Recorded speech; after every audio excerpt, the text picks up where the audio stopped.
Hi there, we're looking at a bit of a tricky MasterGMAT sentence correction question. It's not that hard, but we just need to be a little bit careful. So if you want to give it a go before we go over the explanations, you can do so by pausing the recording. You may pause the recording now.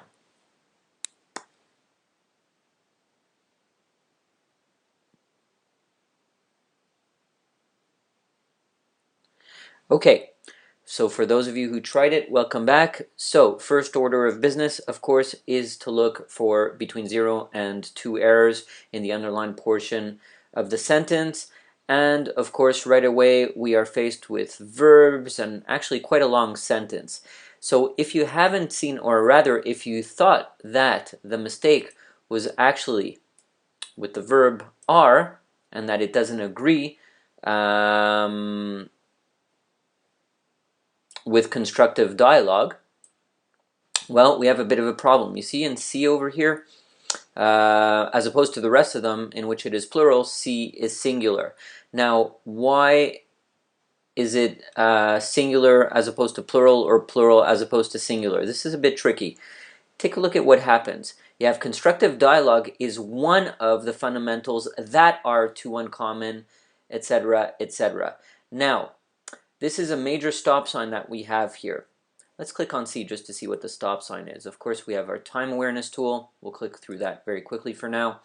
Our stop sign is actually one of the plus a plural noun plus a relative pronoun that starts a clause. Whenever you see a relative clause preceded by one of the plus a plural noun, the verb that follows the relative pronoun should be in the plural, not the singular.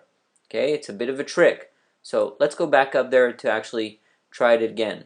Okay, now that is why it's not singular, as in is over here.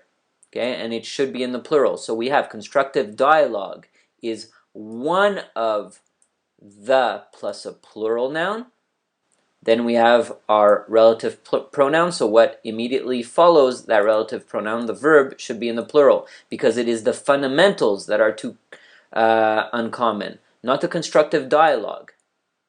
Okay, so hopefully that's clear. Very important stop sign. Okay, so we got rid of that. Now obviously the rest of the answer choices fix that original mistake. So what else do we have over here? Now, if we look at the differences among the answer choices, we see also that in some of them we have all those followed by, where is it? However, over here.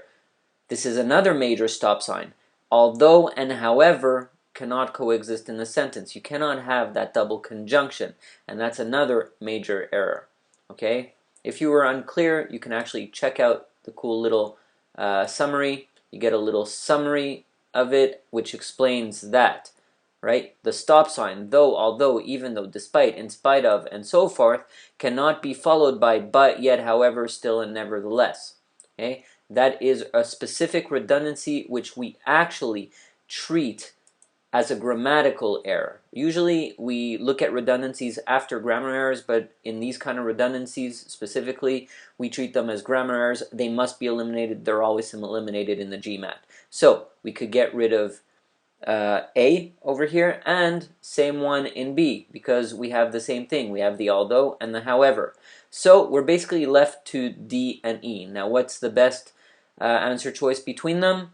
Well, over here it's quite tricky. We see that everything is fixed over here as it is over here. However, take a look that there's something missing in E that wasn't in the original sentence and in answer choice D. The word across fields is omitted over here, right? It says, although the representation of data fields is very similar, as opposed to although representation of data across fields is very similar. So this is why we actually have an error in E. Okay, what we're talking about over here in E is that although the original redundancy is fixed, what we have is a change in meaning. And how does this change in meaning occur? It occurs because the word across was omitted. Now, it isn't the data fields that are represented, but it is the data from a variety of fields, and that's why we have a major change of meaning. Now, changes of meaning don't happen so often in the GMAT, but they do happen. So whenever you see something omitted or a word that is changed, if there is a change in meaning, that's usually eliminable. Okay, we can usually get rid of it. That's why answer choice C is the best answer choice. And there we go, right on. Okay, so until next time, we're going to try a few more of these little tricky bits. See you then.